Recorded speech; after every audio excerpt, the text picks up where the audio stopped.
The Lord says there's rest. There is rest from your work. You do your work and you do a good job. You do the best that you can.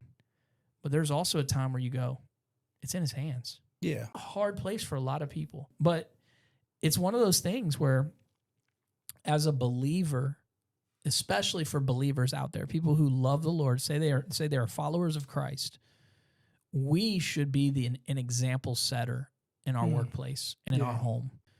We should be an example setter in our workplace and in our home. That's right.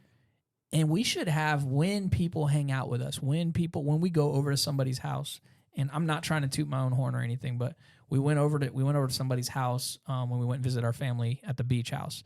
We went over to somebody else's beach house. They were visiting. They always talk with my relatives, and so they were like, they wanted to have us over for dinner. We're making dinner. We're going over there. Everybody's eating. Everybody's talking, and I just finished a long conversation with this guy, and I look around, and they are in the middle of a conversation, and he's having to go take care of his kid. And so I was like, I'm not going to go sit down in the middle of this conversation, interrupt this conversation. So I started doing the dishes, and they were blown away by that. And these were believers. And I'm sitting here, and Clava's like, yep, that's him. That's how he is. Yeah.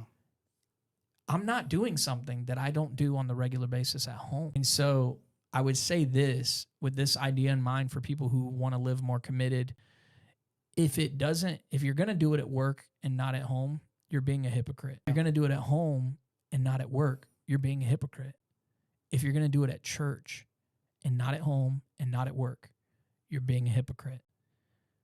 Let your yes be yes and your no be no. Anything else is of the devil. So be committed, show up, do what you say you're going to do to the best of your ability, and leave the results in the Lord's hands.